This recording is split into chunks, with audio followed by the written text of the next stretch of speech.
Patungo sa 2025 national and local elections, sama-sama nating pakinggan ang mga solusyon at tugon sa mga hinaing at sumbong.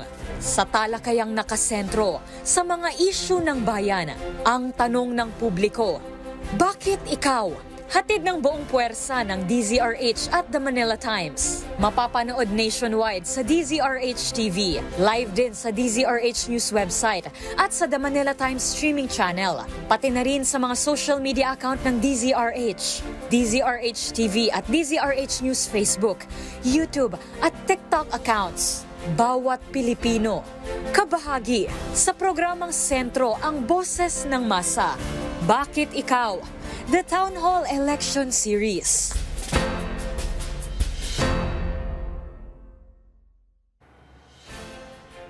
Eleksyon na naman at nagsimula na nga tayo sa pagsusuri at pagkilala kung sino ang mga pasok sa pamantayan ng mga karapat-dapat na mahalal sa posisyon batay sa mga katayuan ng mga kandidato sa iba't ibang issue na kinakaharap ng bansa. Sa ating nakaraang episode, tinalakay natin ang kalagayan ng ekonomiya ng ating bansa at tinukoy natin ang mga plano at prioridad ng mga kumakandidatong pagkasenador para tugon sa kahirapan at tungo sa paglago ng mga serbisyo at industriya sa bansa. Ako si Tina Maralit ng The Manila Times. Ngayong linggo, panibagong issue na naman ang ating tatalakayin. Ako po si Karen Oyong ng DZRH at ito ang DZRH and The Manila Times Town Hall Election Series.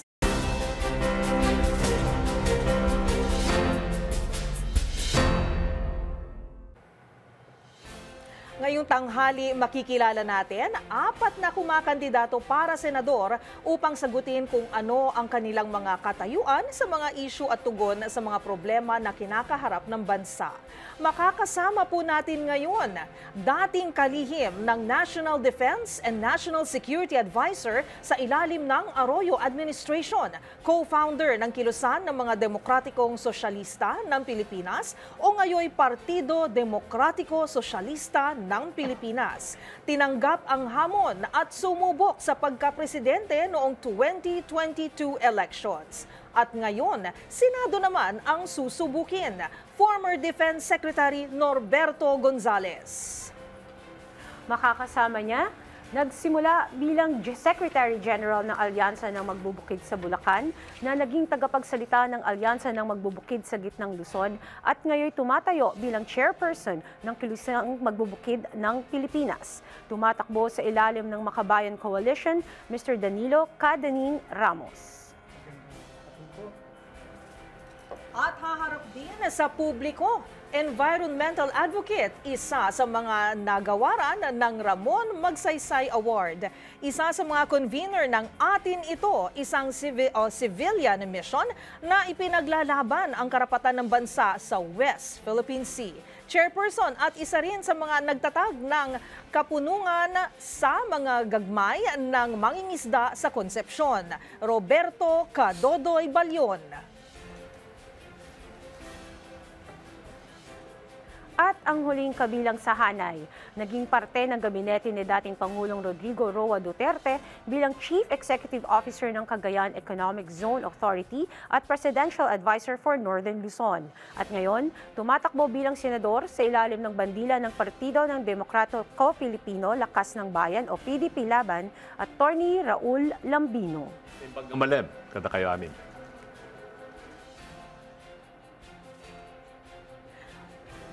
Magandang araw po sa inyong 4 na very handsome gentleman. Ayan. Malitikas natin mga bisita ngayong At sa ating mga manunood. Dito sa Town Hall Election Series, tatanungin natin ang mga kandidato sa mga binabalak nila kapag nahalal sila sa posisyon. At ang mga magtatanong, walang iba kundi ang taong bayan. At ang mga katanungan iikot sa issue tungkol sa seguridad sa pagkain. Yan po ang ating tatalakayin ngayong araw. At sa puntong ito, Karen, bago natin pakinggan ng publiko, may ilang katanungan tayong inhanda para sa ating mga bisita. Ayan, warm up. Mayroon po tayong 2 minuto para bigyan ng pahapyaw ang publiko sa nalalaman ninyo ukol sa nabanggit na issue. Ang ating unang tanong, gentlemen, May survey na nagsabing ang Pilipinas ay mayroong pinakamaraming mamamayan na tinatawag na moderately and severely food insecure sa Southeast Asia. Ibig sabihin po nito, maraming Pilipino ang nagugutom o hindi alam kung saan sila makakahagilap ng makakain. May panukalang batas ba kayo na ihahain para malutas ito? Unahin po muna natin from the farthest from me to the nearest, ayan, si dating Secretary Norberto Gonzales. Ang mahirap sa atin ngayon, parang pati yung food security natin, inaasa na natin sa iba. No? Parang ang priority ng ating gobyerno ay puro importation. Parang binabaliwala na ang karanasan natin bilang sa ating mga taong bayan na magkaroon ng self-sufficiency in yung mga strategic crops, for example, like rice, no? Bakit tayo nag-i-import? Sa pag-aaral ng kapanahon ako, kaya-kaya nating maging self-sufficient. No? Bakit pati mga magluluto ka sa gabi? Yung sibuyas, yung bawang, puro imported at mahal ang presyo. So sa tingin ko, dapat baguhin ang ating policy tungkol sa importation. Dapat self-sufficiency ang ating habulin. Thank you, sir. Para naman po kay Kadaning. Magandang araw po. Mahalaga muna makita natin bakit ba may krisis sa pagkain ng bansa, partikular sa krisis sa bigas. Unang-una, mahalagang makita dahil mismo sa government policy. Ito yung tinatawag naming neoliberalismo, deregulation, privatization, at import liberalization. Katunayan, dahil sa rice tariffication, noong 2019, 500 billion pesos ang nawawala sa agrikultura. At nung pumasok tayo sa GATT-WTO noong 1994-1995, anong solusyon? Una, mahalaga't kailangan ipatupad ang tunay na reforma sa lupa. Lupa para sa mga magsasaka, nagbubungkal ng lupa. Pangalawa, signifikanting government subsidy para sa mga magsasaka. Pangatlo, dapat i-repeal ang rice tariffication law, pati na ang amendments noong December 2024. At pang-apat, dapat ibalik ang papel ng NFA na mamili ng palay. Ito po, mamili ng palay, diretso sa magsasaka, at upang nang sa gayon, meron siyang ibentang bigas. Hindi kadiwa, hindi food security emergency ang tugon. At dagdag po rito, kailangang kompensasyon sa mga biktima ng kalamidad. Ang masama po, 2024, 221 billion pesos ang pondo sa agrikultura, pero ngayon 211.3 billion, lumiit pa. Kaya po yung ginagawa ng gobyerno ngayon ay palliatives and band-aid solution. Ulitin ko po, genuine land reform, government subsidy, kompensasyon, at bili ng gobyerno diretso ang palay sa magsasaka para may ibenta siyang murang bigas. 25 pesos per kilo, pwede. Thank you, sir. Kadodong. Magandang araw mga kababayan. Alam ninyo, ang problema ngayon sa ating bansa ay problema sa pagkain. Hindi lang problema sa pagkain. Actually, dahil mahirap, kahit marami tayong pagkain ngayon, na sabihin natin, bumabaha ng pagkain o maraming bigas kasi ang pinag-usapan ngayon, food sufficiency, kasi ang alam lang natin bigas. Pero alam nyo ba mga kababayan, hindi lang po bigas ang pagkain ng mga Pilipino. Kasama doon yung isda, kasama yung ating mga root crops na yan. No? Yan ang pagkain ng Pilipino. Ngayon, dahil walang kita po ang ating mga kababayan, kahit available yung pagkain, hindi pa rin nila yung ma-access kasi wala nga silang pambili dahil sa hirap ng buhay. Pangalawa, hindi yung makapag-produce ng maayos yung ating mga magsasaka. Una, kulang sa subsidiya, suporta ng ating gobyerno, ng ating pamahalaan. Pangalawa, nasisira na po ang ating mga kalupaan. Degraded na po ang ating mga sakahan. Pangatlo, yung ating mga katubigan, yung para sa ating mga maliit na mga isda, para makahuli ng maganda, ay mayroon ngayon mga problema na pinahayaang pinapapasok yung malalaking bangka doon sa ating mga municipal waters kung saan araw-araw doon kumukuha ng libreng pagkain, libreng kita para sa ating kabuhayan. Pag may kita sila, makabili sila kahit mga anong pagkain para hindi o nagugutom. Yun po ang problema. Yung batas hindi napapatupad ng maayos para suportaran yung ating mga magsasaka na mangingisda. At ang pang-apat, patuloy na sinisira po ang ating mga natural resources kung saan libre tayong makakuha ng mga pagkain, yung ating mga kabundukan, yung ating mga taniman ng ating mga palay nasisira, taniman ng ating mga kagulayan nasisira, pati yung ating mga kailugan kung saan sana may mimingwit yung ating mga kababayan na libre para pang-ulam, nasisira. Kaya yon, may problema tayo sa pagkain dahil talamak ang kahirapan, walang pera ang mga tao, walang income kasi walang pinakakitaan. Kaya ang unang problema is walang pagkain, kahirapan talaga kahit sa pagkain. Yon po. Attorney Lambino? Ang malaking problema tungkol sa food security ay nag-uugat dahil sa over-centralized governance. This is more than 100 years policy na ng national government. 100 taong mahigit na ito na ang ahensya o ang kagawaran ng Department of Agriculture ay siya ang namamahala ng agrikultura.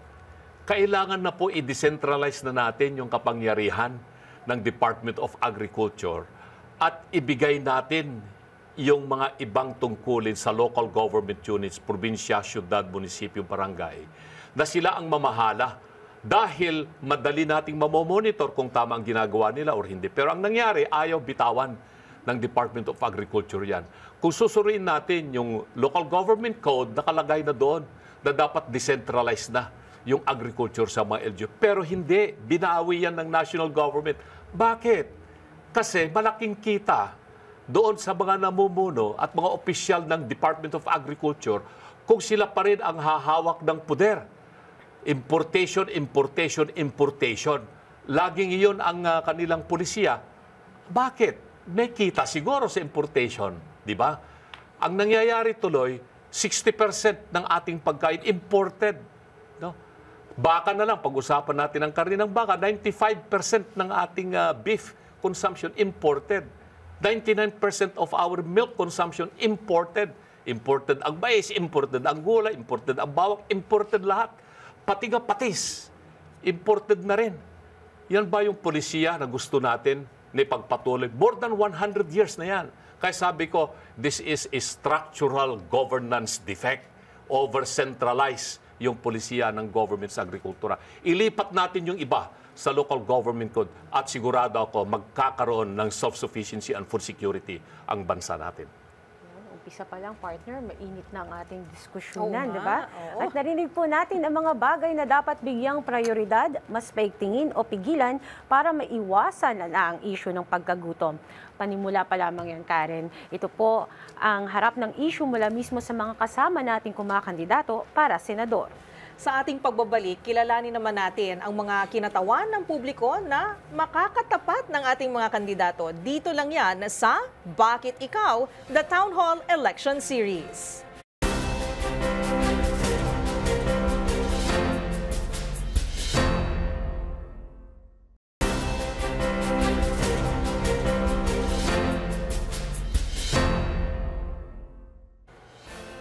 Nagbabalik po ang Town Hall Election Series at sa ngalan ng mas inklusibong paghimay sa issue, nag-ikot po ang The Manila Times para tanungin ang publiko ukol sa mga daing ng taong bayan, ukol pa rin sa usapin ng pagkain at agrikultura. At sa bahaging ito, ibibigay na natin ang mikropono sa publiko upang magtanong sa ating mga panauhin.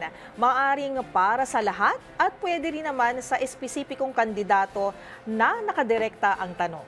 At gaya ng dati, may 2 minuto ang bawat kandidato para sagutin ito. Maximum po yan. Wala namang parusa kapag sobra, pero syempre, walang lamangan. Play fair. Para sa mga follow-up questions naman o pahabol na katanungan, 1 minuto naman ang nakalaan para sa bawat isa. Kaya simulan na natin ang tapatan. Ang unang katanungan ay manggagaling kay Ginang Susan Laboga, isang housewife at single mom. Ano-ano mga dahilan kung bakit hanggang ngayon marami pa rin mga magsasaka ang nasa kahirapan? Alright, thank you, Mommy.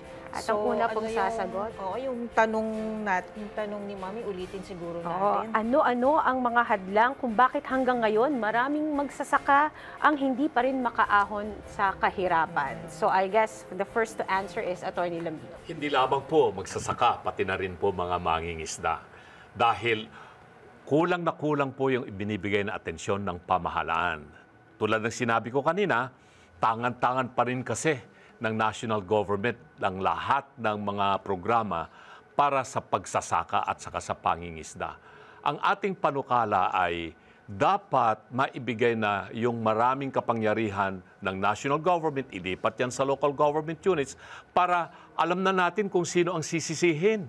Dahil pag ang local government officials hindi sila umakdo para tulungan ang mga magsasaka at mangingisda sa kanilang lugar, madali po nilang babawiin ang suporta ng kanilang mga binigay sa kanilang mga local officials. Pero ang nangyayari ngayon, dahil hawak ng national government, Department of Agriculture, ang kapangyarihan, walang magagawa itong mga magsasaka. Naghihintay na lamang po sila kung may darating na certified seed, sinong bumili niyan? National government. Pag meron silang ibabahaging baka, ang bumili niyan, national government. Bumili sila ng kambing, ibibigay sa magsasaka, national government. Wala pong nangyayari ngayon na hindi ginagawa ng national government na nakakatulong sa ating mga magsasaka. Lalong naghihirap ang mga magsasaka natin. Tulad na rin po yung medyo paliit na sakahan ng ating mga magsasaka. Dahil yung mga magsasaka, wala na silang pag-asa. Benta na lang natin yung sakahan natin sa mga real estate developers, kikita pa tayo. Yun po ang sitwasyon natin na nakakalunos. At nakita natin sa ibang bansa, yung mga local government units nila, sila ang pangunahing ahensya ng gobyerno na tumutugon sa pangangailangan ng mga magsasaka at mangingisda. Dahil madali pong makalapit yung ating mga mangingisda sa pamahalaan kung local government po ang may kapangyarihan na tugunan ang pangangailangan ng ating mga magsasaka at mangingisda. Thank you, Attorney Lambino. So, decentralization ng power sa DA ang nakikitang solusyon. Para sa inyo naman, Kadodoy, ano po yung nakikita niyong mga hadlang o mga balakid? Bakit hindi po nakakaahon sa kahirapan ng ating mga magsasaka, sir? Magandang tanong yan, no? Alam niyo mga kababayan, ang ating mga magsasaka, mga mangingisda, tinuturingan na sila yung tagapagbigay ng mga pagkain. Bakit ngayon sila yung walang makain? Ano ba ang naging problema at hanggang ngayon mahirap pa rin sila? Tama yung tanong ng ating kasama na Ali. Alam mo, doon sa mga magsasaka, yung programa kasi ng CARPER natin, dapat yung mga lupa nila na ibinigay, tuluyan na maibigay sa ating mga magsasaka para mataniman nila ng maayos, makaprograma silang ng maayos at matulungan ng ating gobyerno para ayusin yung mga lupa na yun. Pero ang nangyayari yun, hindi tuloy na ibigay sa kanila. Kaya hanggang mahirap sila. At ang iba naman, kung maibigay na, dahil wala na ng suporta, tamang subsidiya ng ating gobyerno, so binibinta na lang nila. Ang iba din natin mga yayaman ng mga kumpanya, ay ganon din.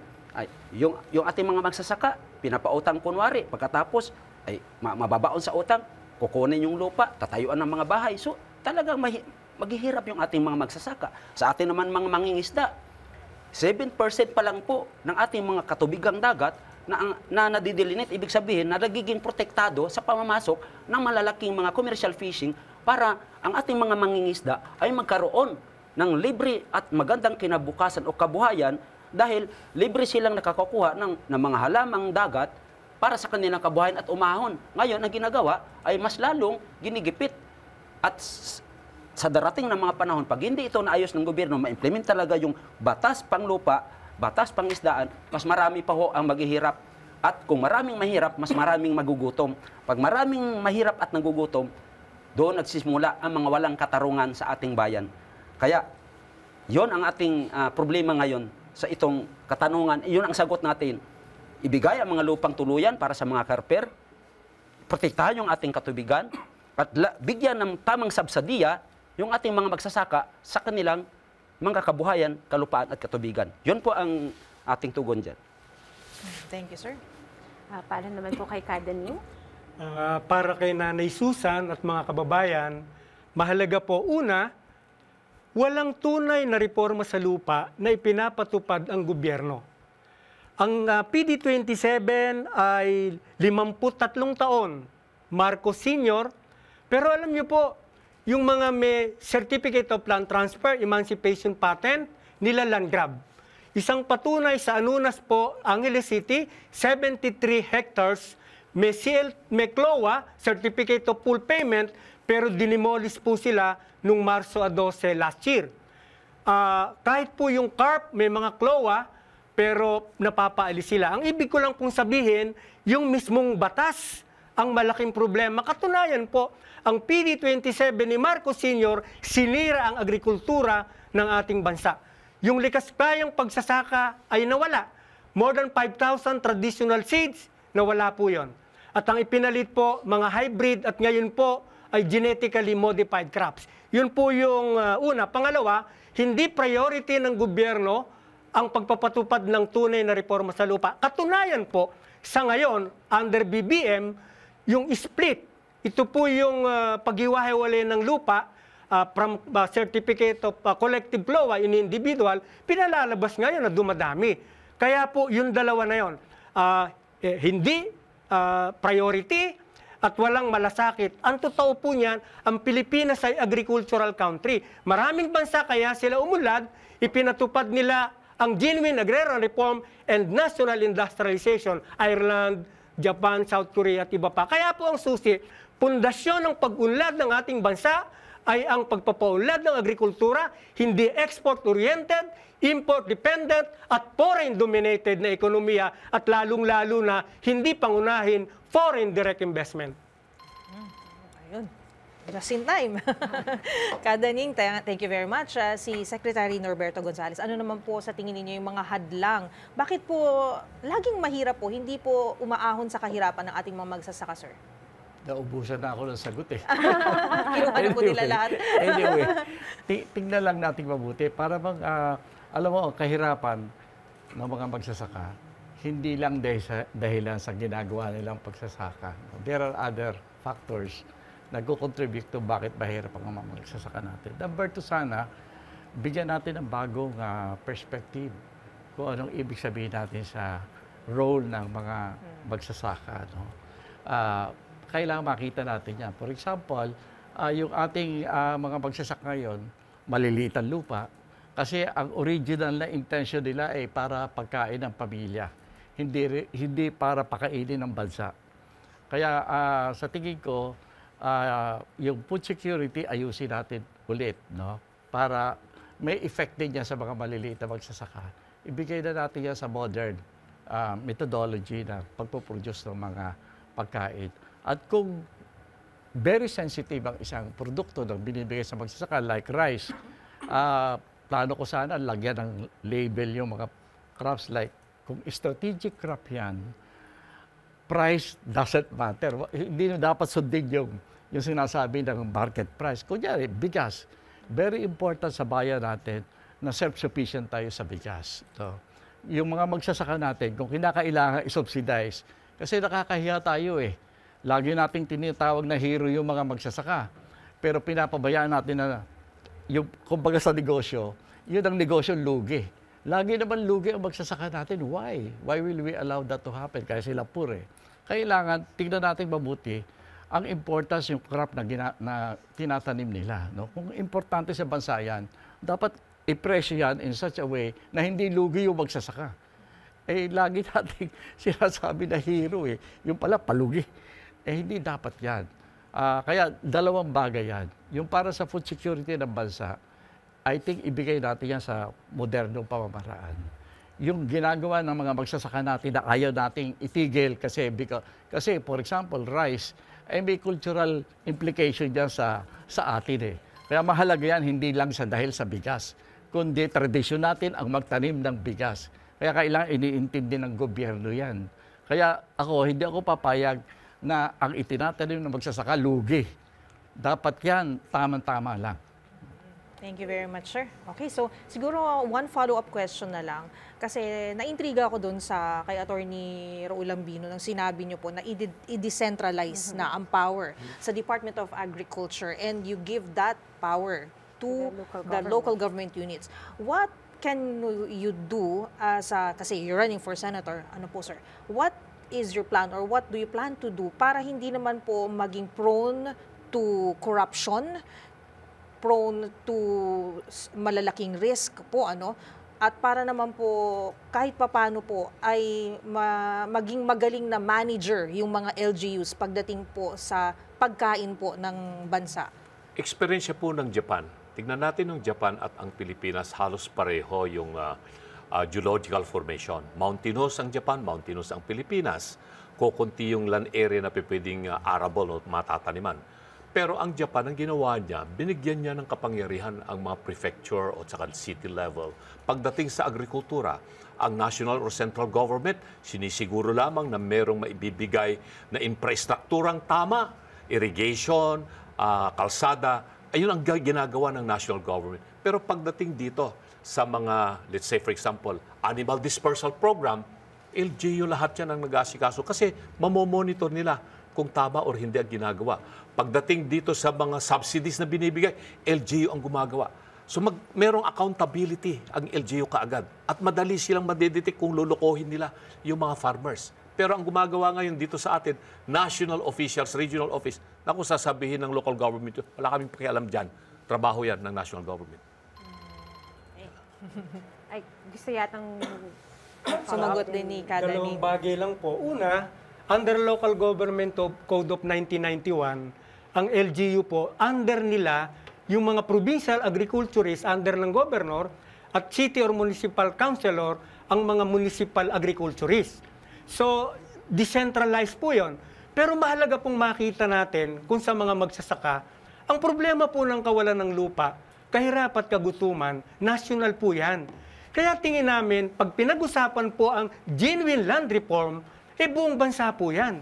Kaya po, ang inyong lingkod, napakahalaga, isusulong po natin una, Genuine Agrarian Reform Bill, na napakahalaga, lupa para sa magsasaka, nagbubungkal ng lupa, agricultural workers. Second, patungkol po sa paano yung solusyon sa bigas. Rice Industry Development Act, dahil po ang bigas ay staple food ng 90 million Pilipinos. Kaya po, mahalaga na ang issue ng pagkain, isulong nating lahat. Salamat po. Ayun. So, may follow-up ba? Okay, siguro. Move on Sagutin to- na rin po na... Okay, si Secretary Norberto po. Ano Sasagot na rin. Opo. Okay. Kumbaga sir, ito na lang po ang itatanong ko sa iyo sa follow-up. No? Mahalaga ang makabagong teknolohiya sa sektor ng agrikultura. Sang-ayon po ba kayo rito na kailangan bigyang prioridad ang modernization ng ating agricultural sector? Very important, no? At saka kailangan may counting plano kasi pinipilit natin magtanim sa mga lugar na wala naman tubig tapos bigas ang itatanim mo. Kaya ang gastos-gastos ng ating irrigation. Kaya ang tingin ko, mayroong tama yung sinasabi ni Senator Labino na may kailangan yung local. Pero there are national levels dyan.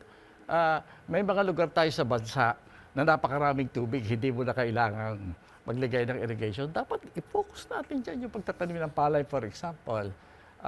Dapat ganyan ang mga iniisip ng ating pamahalaan. No? Kasi pinipilit natin, kasi nga yung ating tradisyon na maliliit na farmers, nagtatanim ng palay para sa pamilya. Sa tingin ko, yung food security, yan, national concern na yan eh. Kaya may mga lugar tayo na pwede mag-produce ng palay para sa lahat. Kaysa mag-import ka sa abroad, mag-import ka kunyari, mga Tagalusod, mag-import sa Mindanao. Things like that. Kasi there are areas na hindi natin kailangan ang irrigation. Kasi nandiyan na yung tubig. Those things are important considerations, I think, no? Thank you, sir. Kaya modernization, very important. And finally? Dodoy?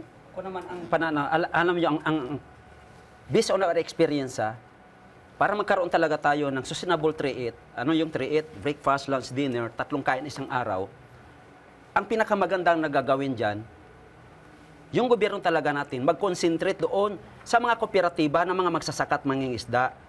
Sila yung i-modernize natin, sila yung bigyan natin ng mataas na subsidiya para mag-produce ng maraming, magtatanim ng marami, mag-produce ng maraming isda. Doon sa mga maliliit na kooperatiba, malalaking kooperatiba, i-well organize yan lahat kasi doon lahat nakabase sila sa kanilang production. Through their cooperative and association, dapat doon nakatutok ang programa ng gobyerno, yung sinasabi nating modernization, subsidiya, dapat well-organized. So magagawa lamang yan kung kasama papalakasin natin yung ating mga magsasakang kooperatiba at pangingisda at doon ibigay pati hindi lang pundo, pati mga professional people para i-guide na magiging pakipakinabang at magiging professional yung ating mga kooperatiba, mangingisda at magsasaka. Thank you very much mga sir. Ayan, partner. Ang susunod na katanungan ay mula naman sa panig ng mga consumer. May katanungan po si Lady Ann Manlutap, isang working student na humaharap din sa gastusin at sa issue ng mataas na bilihin. Pakinggan at panoorin po natin ito. Paano natin masisiguro na mapapanatili ang food supply sa mga merkado para hindi tumaas ang presyo ng bilihin? Very good question. So, umpisahan naman natin, Secretary Gonzales. Kaya kailangan mag-concentrate tayo sa food self-sufficiency, no? Mahirap, lalo na baka magkagulo pa sa bayan natin, no? Kahit marami pa tayong pera pang-import, kung wala na magbibenta sa atin, paano kung maubusan tayo ng palay? Very important sa akin na makita na marunong naman tayo magtanim ng palay, eh. Sinasabi ko nga, let's look at the problem ng security as a nation. No? Hindi yung mga taga-Bulacan ay para sa taga-Bulacan lang. Diba? Kailangan niya nationwide. May strategy tayo sa pagpuproduce ng mga important na pagkain. At hanggat maaari, self-sufficient. Hindi baling isubsidize natin yan. Kasi importante sa seguridad ng bansa na may pagkain tayo sa panahon ng mga pangangailangan. Thank you, sir. Si Kadaning naman po, ano po ang inyong masasabi? Napaka-importante po ang dun sa tanong ang sagot. Una, production subsidy para sa gobyerno. Production, binhi, araro, suyod, at iba pa. Kasi baon sa utang ang magsasaka, lalo pa sa serya ng kalamidad. Kaya yun po yung una, napakahalaga, significant, eto. Alam niyo po ba sa buong mundo, sa Pilipinas po, ang per capita farmer support for agriculture is $2,563.4 sa Pilipinas. Pero tingnan nyo po sa Thailand, $5,912.2. Pero sa South Korea, 145,000 mahigit. Pinakamababa po tayo. So kailangan po, unang-una, production subsidy, hindi simpleng ayuda. Pangalawa po, repeal rice tariffication law at yung amendments last December na Republic Act 12078 na may kaugnayan po sa pagbalik dapat ng papel ng NFA na bumili ng palay sa magsasaka at magbenta po ng murang bigas. Remember, dati po may 27 pesos regular milled rice at 32 regular at 32 pesos well milled rice. Dahil po sa rice tariffication law, February 14, 2019, nawala po yon. At ngayon, kadiwa at iba pa, kailangan po ang bigas nasa palengke, nasa talipapa at anywhere sa buong bansa. So, yun po yung napakahalaga. Hanggang hindi po nare-repeal o executive order ay mananatiling mataas. Ang bigas po ngayon ay senior citizen na. Diba? So, ulitin ko po, napakahalaga nun, production subsidy, pag-repeal ng RTL at kompensasyon sa mga biktima ng kalamidad na gumastos ng 60,000 to 70 per hectare. Salamat po. Para naman po kay Kadodoy. Ako naman, balikan ko ulit, para masiguro talaga natin yung palaging may supply na pagkain sa mga merkado para sa masa. Ang tawag doon ay, kailangan yon ang ating supply doon, quantity, quality, at saka dapat may sustainability.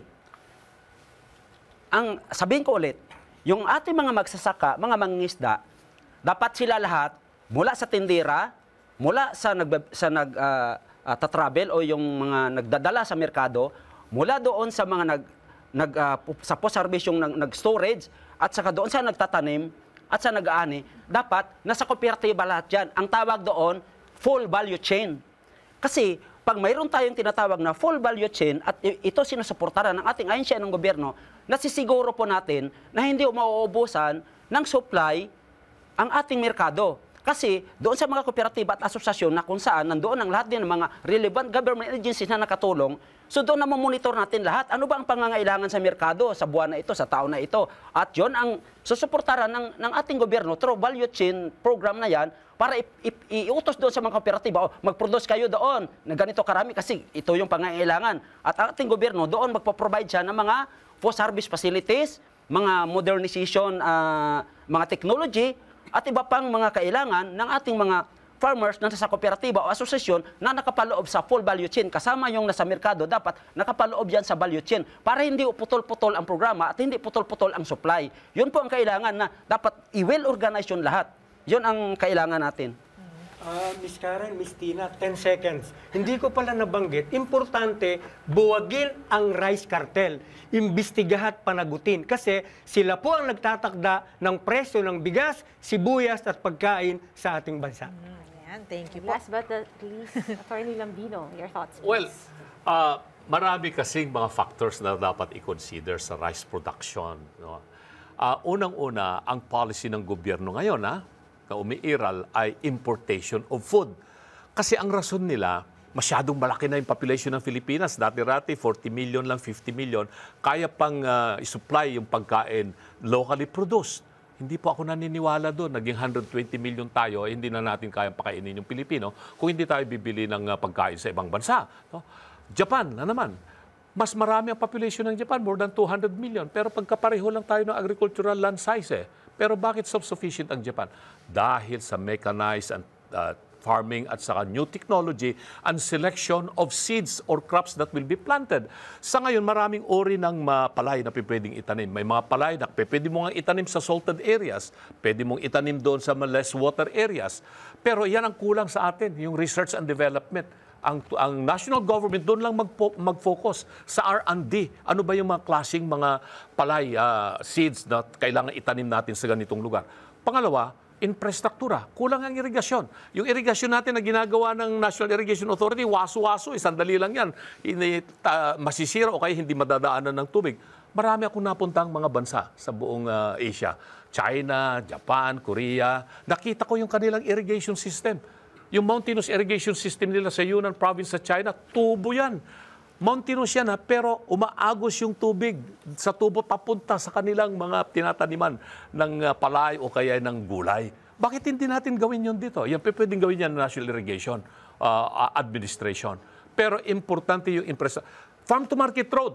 Gagawa DPWH pero wala pang isang buwan sira na yung Farm to Market Road. Paano mapapaaraw yung mga palay ng ating mga magsasaka? So itong mga ito ang dapat nating asikasuhin para matulungan natin na magkaroon ng real productivity ang ating mga farmers. Ayun, talaga ang galing sa time ng ating mga buzzer guests. beater. Alam beater. talaga. At dito natin Kabisado nakikita na they really know what they're talking about. Yes, Kaya oo. concise and direct to the point ang kanilang mga sinasabi. At napakinggan po natin ang mga tugon sa tanong ng publiko. Magbabalik po tayo para sa ilan pang katanungan. Nakatutok pa rin po kayo dito sa Town Hall Election Series.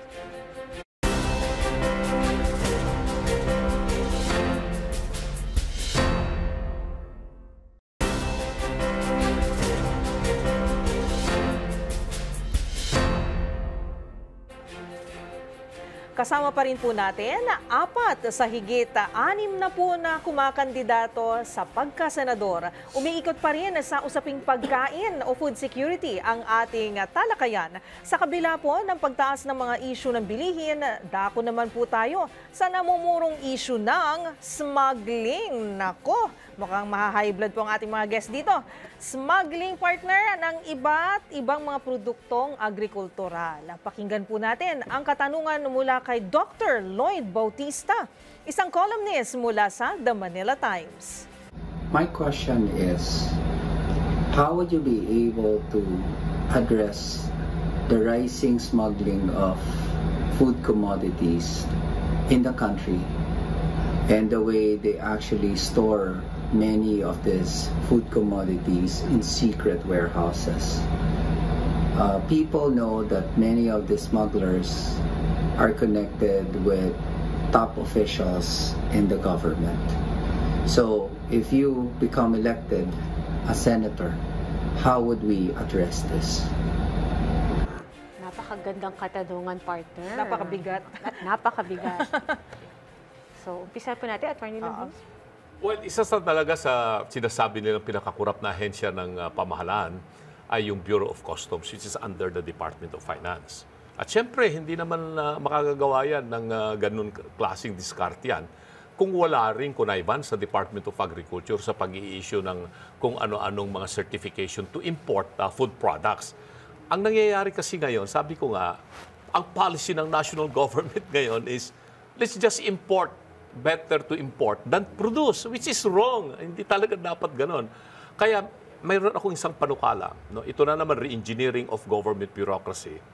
Na yung Bureau of Customs, ilipat po natin yan sa bagong departamento na sasabihin kong Department of Homeland Security para ang aasikasuhin lang ng Bureau of Customs would be cross-border protection.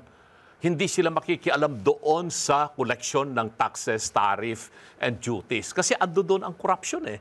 At ito ngayon na ma-manipulate ng mga unscrupulous na mga importer at gustong-gusto nila yon na magkaroon sila ng importation. So ando doon kasi ang kitang malaki.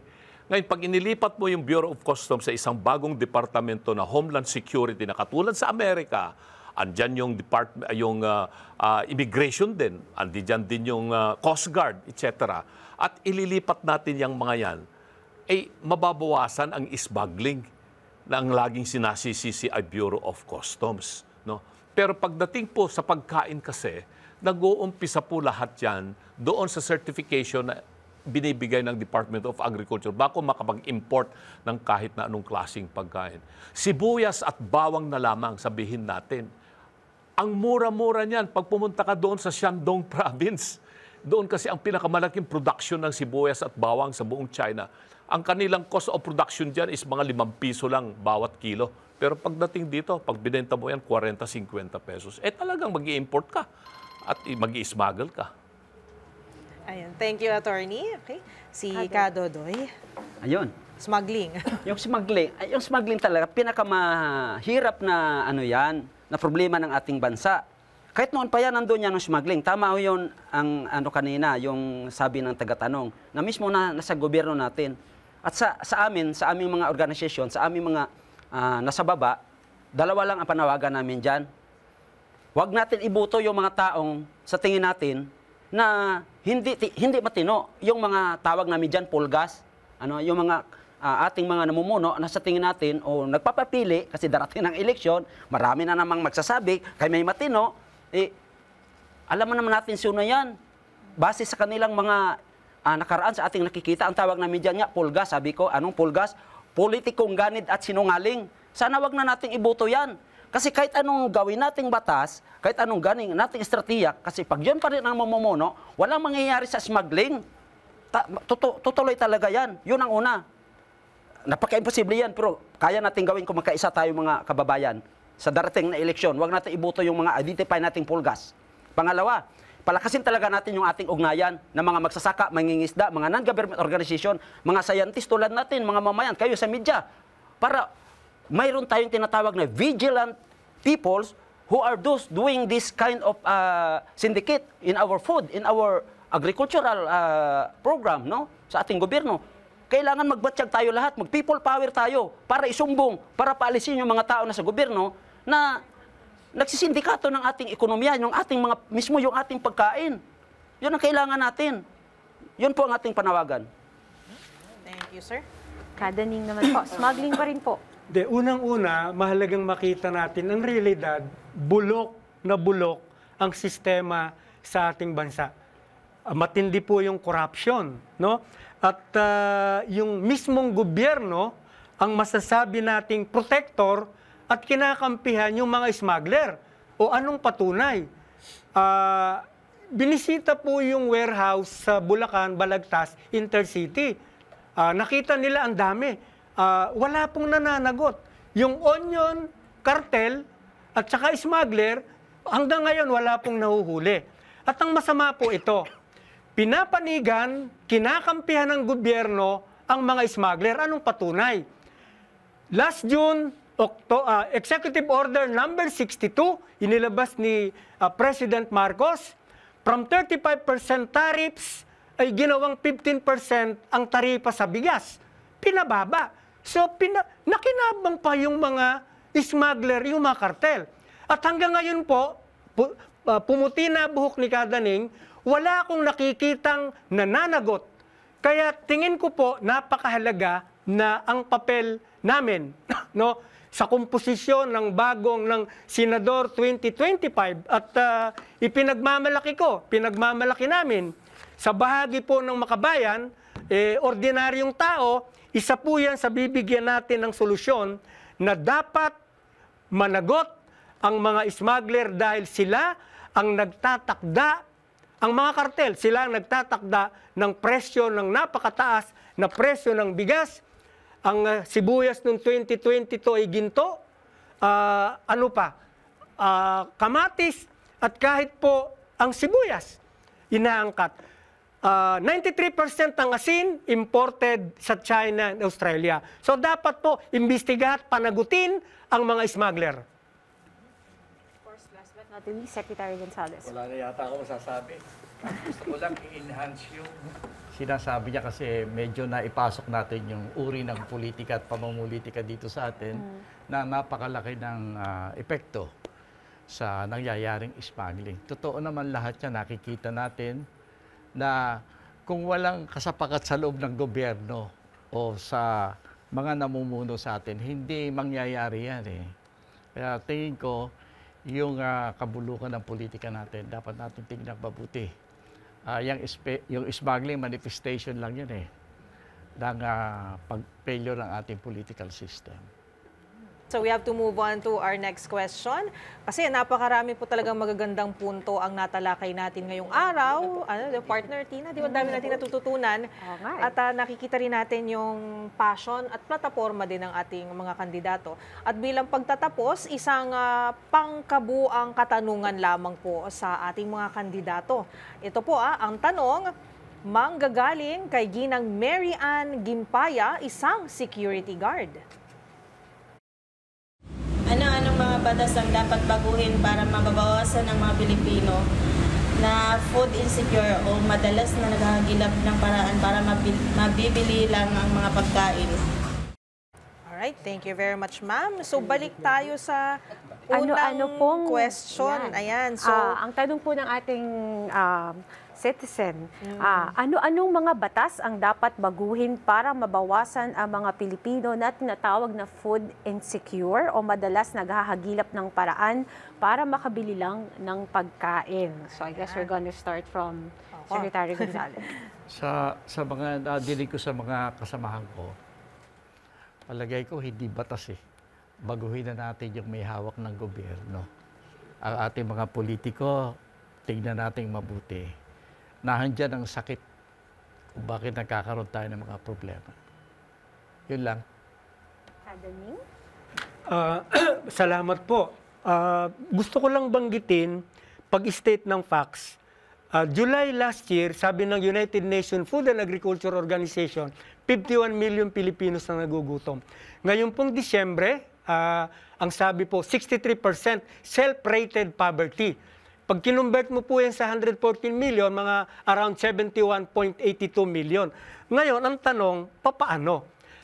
Dito ko po gustong banggitin na ano yung pwedeng tugon. Mahalaga po, ang panukala ni Kadaning, proposed bill, Rice Industry Development Act. Ito po yung napakahalagang solusyon para sa ating krisis sa pagkain, partikular po ang bigas. So, bigyang pansin yung tulong sa mga magsasaka. Siyempre, kaugnay po yan yung nabanggit ko na Genuine Agrarian Reform Bill. Magkaugnay po kasi kung wala pong lupa, walang palay, walang onions, at walang ibang pagkain. So, yun po. Pangalawa po, yung binabanggit ko na bigyan pansin ang para sa pagkain.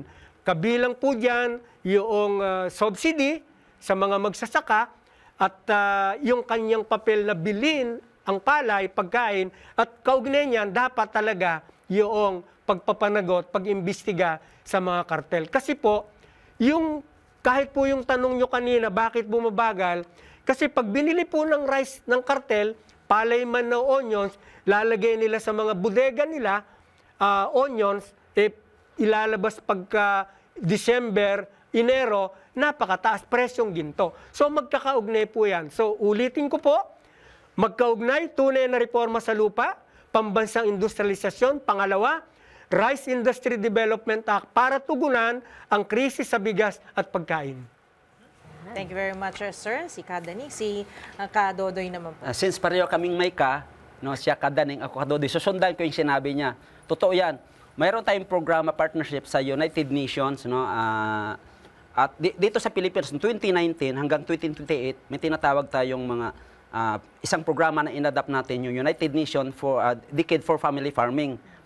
Kaya nagkaroon tayo ng iba't ibang partners, lahat ng mga ahensya ng gobyerno natin ay nagkaroon tayo ng forum at nag-organize tayo ng PA4FF. Ano ibig sabihin ng PA4FF? Philippine Action Plan for Family Farming. Ano ang ibig sabihin nito? Para ma-ensure natin ang lahat ng mga pamilya, lalo na yung mga family ng mga farmers and fishers, magkaroon ng sariling produce na pagkain sa mga bakuran sa kanilang mga sakahan. At ang sobra doon ay ibibinta nila sa merkado. So ibig sabihin, may pagkain na doon mismo sa mga mangisdang magsasaka dahil sa PA4FF na yan, na sabi nga natin, yung sinasabi ng kasama natin, sinasubsidize pa rin yun ng ating gobyerno, yung mga modern technology, yung mga batas na existing na tulungan yung ating mga magsasaka. At dito, aming ini-encourage na ang mga kasama dito, yung mga magsasaka natin, mangisda, ay mag-practice na tinatawag na IDOPS. Ano ibig sabihin ng IDOPS? Integrated Diversified Organic Farming or Family System.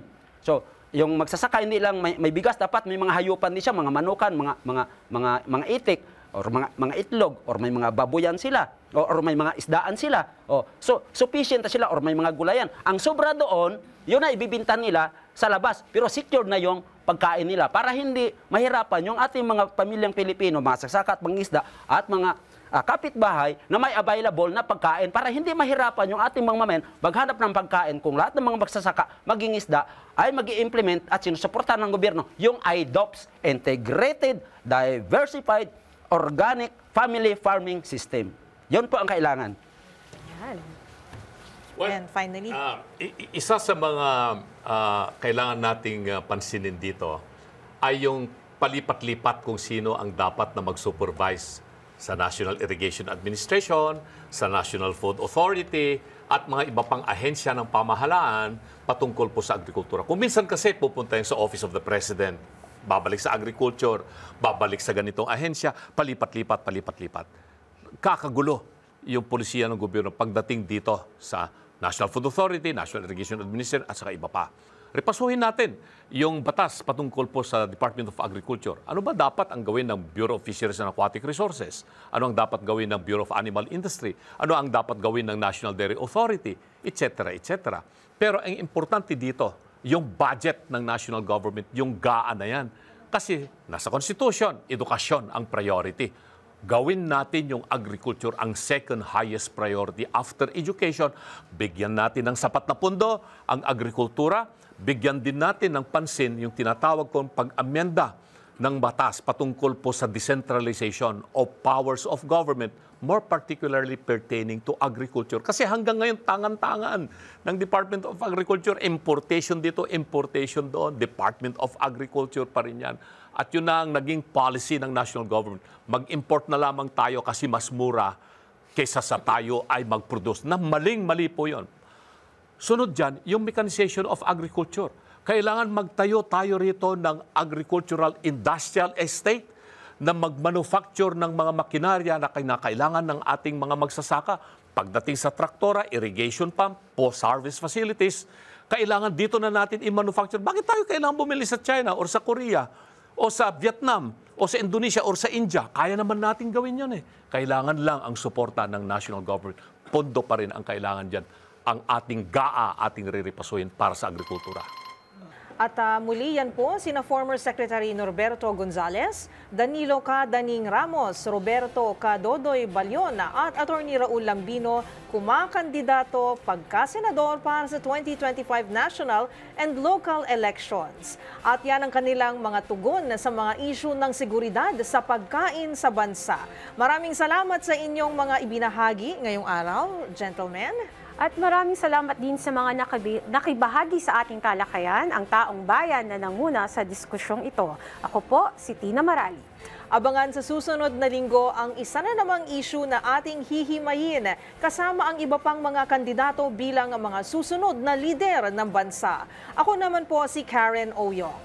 Para sa mas pinalawak na mga diskusyon tungo sa maalam at responsableng pagboto, ito ang DZRH and the Manila Times Town Hall Election Series.